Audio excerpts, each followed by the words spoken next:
بسم اللہ الرحمن الرحیم۔ السلام علیکم پیارے دوستو، آج ہم آپ لوگوں کو بتائیں گے حضرت عمر فاروق اور ایک بہت خوبصورت آدمی کے واقعے کے بارے میں، جس آدمی پر مدینے کی ساری عورتیں فدا ہو جاتی تھیں۔ دوستو، یہ اس وقت کی بات ہے جب مدینے میں حضرت عمر فاروق رضی اللہ تعالی عنہ کی خلافت تھی، اور جو کوئی بھی انسان اگر نادانی یا بھول سے کوئی غلطی کر دیتا تھا تو وہ آدمی حضرت عمر کے خوف سے سب کچھ اپنے آپ قبول کر لیتا تھا کہ اس نے کیا جرم کیا ہے۔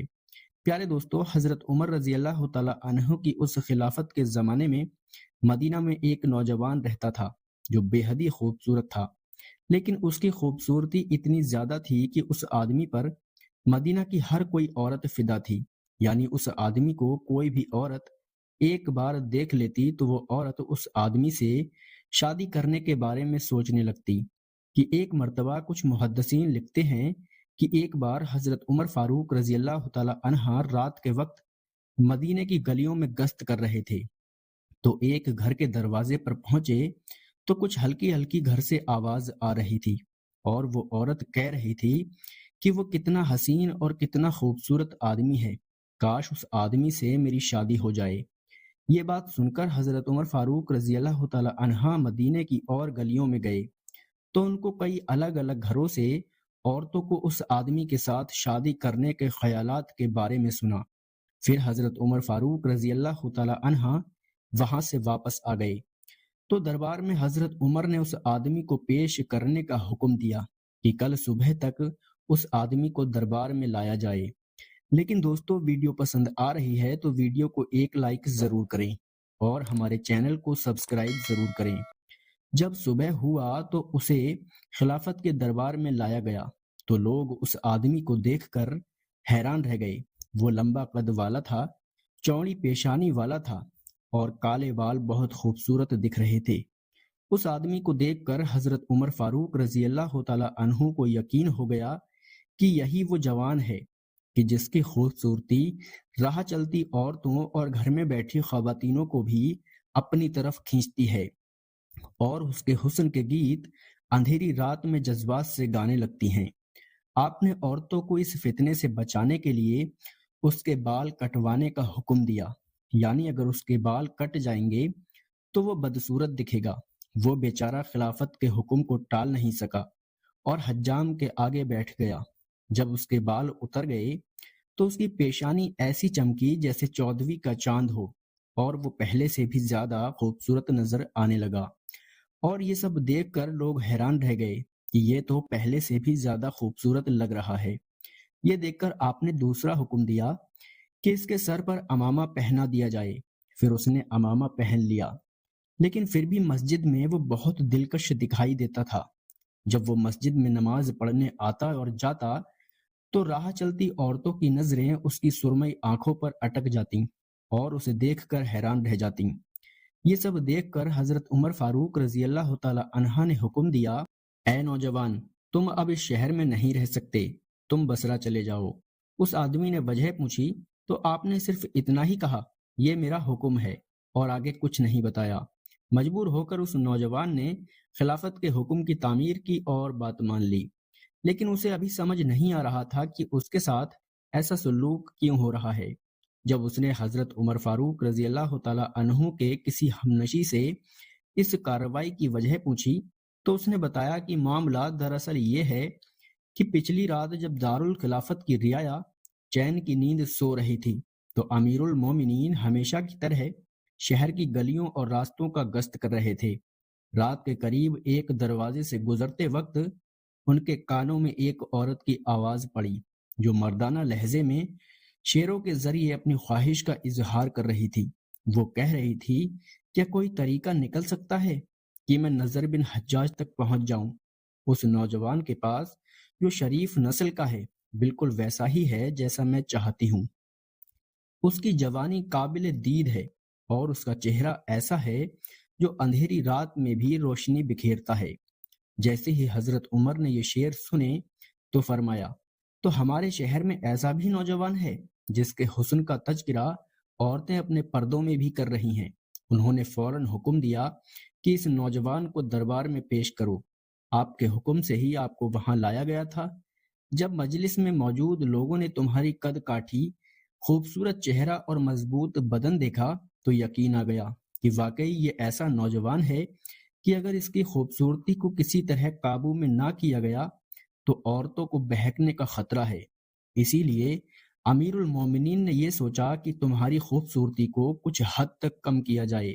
پھر مدینے کے ہر انسان نے کہنے لگے کہ اگر اس نوجوان کو یہیں رہنے دیا گیا تو کسی دن وہ کسی عورت کی تیر نگاہ کا شکار ہو سکتا ہے۔ اسی لیے انہوں نے تمہیں بصرہ بھیجنے اور وہاں بسانے کا فیصلہ کیا ہے۔ اب اللہ کا نام لو اور سفر کے لیے تیار ہو جاؤ۔ حضرت حجاج کا یہ خوبصورت بیٹا نصر بن حجاج اپنی بیوہ ماں کا بہت خدمتگار اور اس کی آنکھوں کا تارا تھا۔ جب وہ اس کی نظروں سے دور ہو جاتا تو ماں کی آنکھوں کے سامنے اندھیرا چھا جاتا، وہ پانی پینا تک بھول جاتی اور ہر وقت اس کے بارے میں فکر مند رہتی۔ لیکن نظر کے لیے مدینہ چھوڑ کر بصرہ میں بس جانا آسان نہیں تھا، لیکن امیر المومنین کے فیصلے کے آگے کسی کی کچھ کہنے کی ہمت نہیں تھی۔ اس نے دل مضبوط کر کے امیر المومنین سے پوچھنے کی کوشش کی کہ اس نے کہا اگر میرے حسن اور خواتین کہ میری طرف دیکھنے میں میری کوئی غلطی ہو تو بتائیے، مگر آپ نے کوئی جواب نہیں دیا، بس فرمایا اے نوجوان یہ میرا حکم ہے اور یہ پکا ہے۔ حضرت عمر نے بصرہ کے گورنر کو پیغام دیا کہ نظر کے لیے بصرہ میں رہنے کے لیے گھر کا انتظام کیا جائے، لیکن اس نوجوان نے اپنی پیاری ماں کو اللہ تبارک و تعالیٰ کے حوالے کیا۔ پھر وہ اونٹ پر سوار ہو کر لمبے سفر اور اونچے اونچے پہاڑوں کا سامنا کرتے ہوئے چل پڑا۔ کئی دنوں سفر کی تکلیف برداشت کرنے کے بعد آخر کار وہ بصرہ پہنچ گیا۔ جب وہاں شادی شدہ خاتون کو حضرت عمر کے اس فیصلے کا پتہ چلا تو وہ اپنے انجام سے ڈر گئی۔ اس نے فوراً کچھ لکھ کر چپکے سے کسی کے ذریعے آپ کی طرف ایک خط بھجوایا اور کہا کہ اگر امیر المومنین سے میری گزارش کر دیں جن کے غصے کی سختی کے تکبر سے ڈر لگتا ہے، میں یہ کہنا چاہتی ہوں کہ میرا شراب سے نہ کوئی تعلق ہے نہ نظر بن حجاج سلمہ سے۔ میں عمر فاروق رضی اللہ تعالی عنہ سے فرماتی ہوں اور انہیں بتانا چاہتی ہوں کہ مجھے نظر اور شراب کے بدلے تازہ دودھ اور حیا سے جھکی ہوئی آنکھیں حاصل ہیں۔ میرے عشق کو دوزخ کے خوف نے قابو کر لیا ہے اور اب میرا دل اس قابو سے مطمئن اور پرسکون ہو چکا ہے۔ جس خواہش کو کبھی پورا نہ کیا گیا ہو اسے جرم نہیں سمجھا جا سکتا۔ انسان اپنی آرزو میں سچے بھی ہوتے ہیں اور کبھی کبھی وہ خواہش ان کا ہنر بھی ہوتی ہے۔ آپ کسی غلط فہمی یا شک کو حقیقت کا درجہ نہ دیں، کیونکہ گناہ پر توبہ کرنے والا ہی صحیح راہ پر ہوتا ہے۔ جب امیر المومنین نے یہ اشعار پڑھے تو ان کی آنکھوں میں آنسو نکل آئے اور فرمایا سب تعریفوں کے لائق تو اللہ ہی کی ذات ہے جس کے خوف سے اس خاتون کو اپنے نفس کی نازائش خواہشوں کو پورا کرنے سے روک رکھا ہے۔ نظر بن حجاج کے بصرہ میں ٹھہرنے کے بعد اس کی ماں اس کے بچھڑنے کے غم میں ٹوٹ سی گئی، کیونکہ وہ فرمانبردار بیٹا اپنے والد حجاج کی وفات کے بعد اس نے اپنی ماں کو کسی بھی چیز کی کوئی کمی محسوس نہیں ہونے دی تھی۔ اب بس اسے اپنے بیٹے کے دیدار کی کمی کھل رہی تھی جسے بغیر کسی جرم کے مدینہ سے نکال دیا گیا تھا۔ وہ بزرگ ماں اپنے بڑھاپے میں مدینہ منورہ کو چھوڑنا نہیں چاہتی تھی اور نہ ہی بیٹے کو واپس لانے کا کوئی راستہ اس کے پاس تھا۔ آخر کار ایک دن اس نے ہمت کر کے حضرت عمر فاروق رضی اللہ تعالی عنہ کو مسجد جاتے ہوئے راستے میں روک لیا اور کہا کہ اے امیر المومنین، میں قیامت کے روز اللہ تبارک و تعالیٰ کے سامنے دو ٹوک ہو کر آپ سے جھگڑا کروں گی۔ آپ تو اپنے بیٹوں سیما اور عبداللہ کے بیچ آرام سے سوتے ہیں، جبکہ میرے اور میرے نور نظر بیٹے کے بیچ بے شمار ریگستان اور اونچے اونچے پہاڑ ہیں۔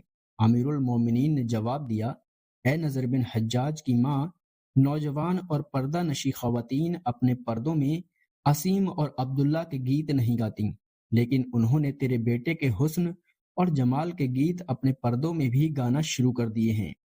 یہ سن کر وہ بزرگ ماں صبر کا گھونٹ پی کر واپس چلی گئی اور امیر المومنین نماز پڑھنے میں مشغول ہو گئی۔ اس دوران نظر بن حجاج کو اپنی ماں اور مدینہ منورہ کے دوستوں کی یاد ستانے لگی۔ اس نے فیصلہ کیا کہ امیر المومنین سے مدینہ واپس لوٹنے کی اجازت مانگے۔ اس نے اپنی آرزو اشعار کے روپ میں لکھنی شروع کر دی۔ کسی آدمی کو اپنا خط حضرت عمر کے پاس بھجوا دیا۔ کچھ دنوں بعد وہ پیغام مدینہ منورہ پہنچ گیا۔ جب امیر المومنین نے پیغام کھولے تو اس میں سلام کے بعد نضر بن حجاج کے اشعار پڑھنے کو ملے۔ اے امیر المومنین، آپ نے مجھے بے عزت کر کے مدینہ منورہ اور دوستوں سے دور کر دیا۔ یہ کرنا آپ کے لیے اچھا نہیں تھا۔ آپ نے میرے بارے میں ایسا فیصلہ کر لیا کہ اب میں کسی مجلس میں بات کرنے کے لائق بھی نہیں رہا۔ بغیر کسی جرم کے مجھے وطن سے دور کر دیا گیا، جبکہ میرا ٹھکانہ ہمیشہ حرم شریف میں ہوتا تھا۔ میرا مرتبہ مجھے اس طرح کی خواہش پوری کرنے سے روکتا ہے۔ یہ سب باتیں مجھے بھی کسی گناہ سے روکتی ہیں، تو کیا آپ مجھے واپس لوٹنے کی اجازت دیں گے؟ امیر المومنین نے یہ سب پڑھ کر فرمایا، میری خلافت میں تو ایسا نہیں ہو سکتا۔ اللہ امیر المومنین پر رحم فرمائے۔ آپ اپنے تصور میں بالکل سچے تھے کہ یہ نوجوان بھی کسی دن کسی حسینہ کو زلفوں کا شکار بنا سکتا ہے۔ تو دوستو، دیکھا آپ نے حضرت عمر فاروق رضی اللہ تعالی عنہ کا فیصلہ کہ جن کی خلافت میں اچھے اچھے کی روح کانپ جاتی تھی۔ میرے پیارے دوستو، اگر آپ کو ہماری یہ ویڈیو پسند آ رہی ہے تو ویڈیو کو لائک کرتے رہیں اور ہمارے یوٹیوب چینل کو سبسکرائب ضرور کر لیں۔ اور ہم اللہ تبارک و تعالیٰ سے دعا کرتے ہیں کہ ہمیں ایک نیک انسان اور 5 وقت کی نماز پڑھنے کی توفیق عطا فرمائے۔ میرے پیارے دوستو، اس ویڈیو کو زیادہ سے زیادہ لوگوں میں شیئر کر دیں۔ السلام علیکم۔